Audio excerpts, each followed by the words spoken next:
série de hoje vamos falar de um evento miraculoso que proporcionou a existência do universo e da vida como nós a conhecemos.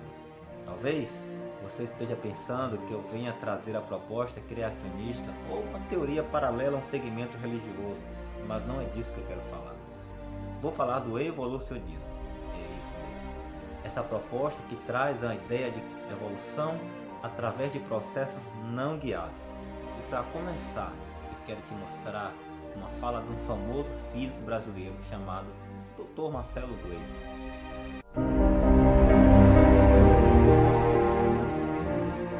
2,5 bilhões só existiam seres unicelulares, tipo ameba, bactérias, só.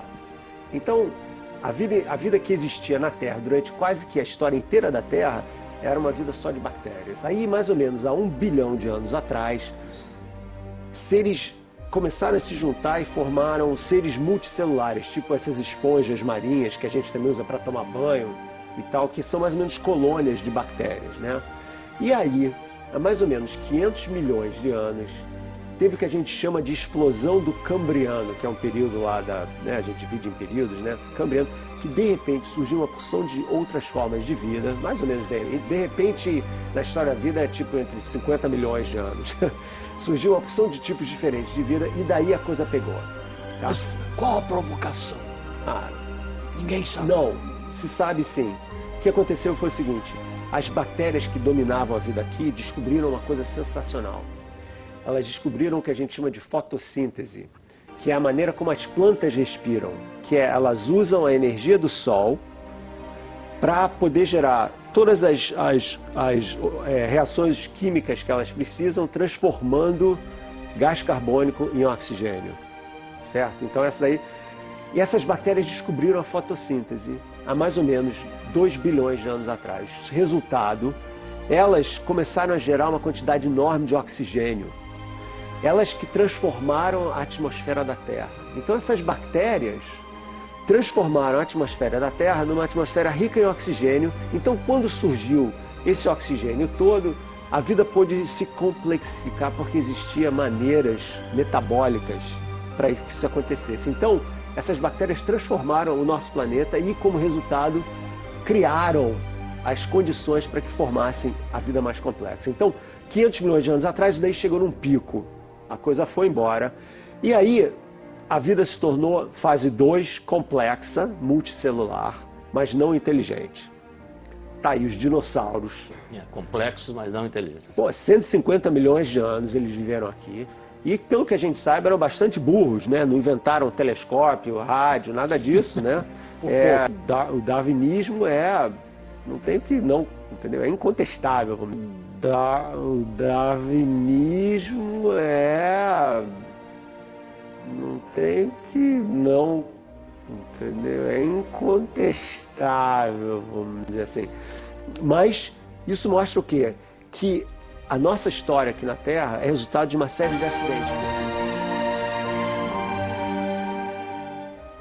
O Dr. Marcelo Gleiser passa a defender a ideia da evolução química, onde, como ele mesmo disse, moléculas inorgânicas se transformaram em moléculas orgânicas e que, por sua vez, se originaram e desenvolveram o metabolismo próprio e também a capacidade de se reproduzir.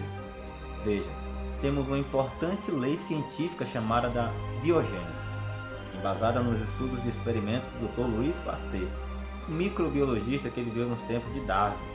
Esta lei tem enorme peso na comunidade científica. Tem como base a seguinte afirmação: vida só provém de vida.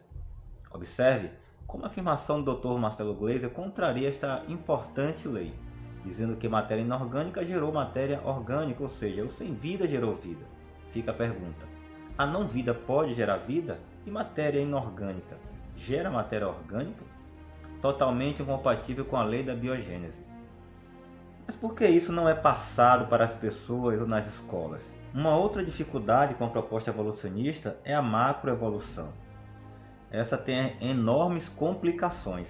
Ela pode ser descrita como uma ideia na qual todas as formas de vida atuais, plantas e animais, se desenvolveram durante bilhões de anos, a partir de uma forma de vida primitiva, como resultado de processos não guiados, o acaso. Ela se refere a mudanças nos tipos de animais e plantas da Terra, mudanças brutais que aconteceram durante longos períodos de tempo, com novas formas de vida, as mais adaptadas, substituindo as velhas. A macroevolução não é comprovada pela ciência. Isso mesmo, a teoria darwiniana apoia-se na macroevolução, mesmo sendo ela uma ideia não comprovada pela ciência. Para serem comprovados, os elos perdidos que unem as espécies evolutivas deveriam ter sido descobertos, o que não aconteceu. Deveria existir milhares deles pelo planeta. Onde está o elo que viveu entre os macacos e os humanos? Ou até mesmo as formas transicionais que proporcionaram mudanças significativas em seres de uma espécie para outra. E no caso de peixes terem se transformado em anfíbios e em seguida para répteis e estes em mamíferos e pássaros. Desde que Darwin publicou sua teoria, expedições são feitas para encontrar esse poderoso e desejado artefato, mas todas as tentativas foram sem sucesso, pois a macroevolução diz que peixes evoluíram para anfíbios, anfíbios para répteis e estes para aves. O que nós percebemos é que Darwin defende a macroevolução a partir da microevolução, por ser uma ideia não comprovada e supostamente errada. A macroevolução é defendida pelos darwinistas ou neodarwinistas através da comprovação científica da microevolução. Portanto, eu concluo que as inúmeras controvérsias sobre esta teoria fazem suas bases tremerem. Para mim, a proposta é obscura, insatisfatória, inconclusiva, improvável, conflitante, desordenada, desarmônica e utópica.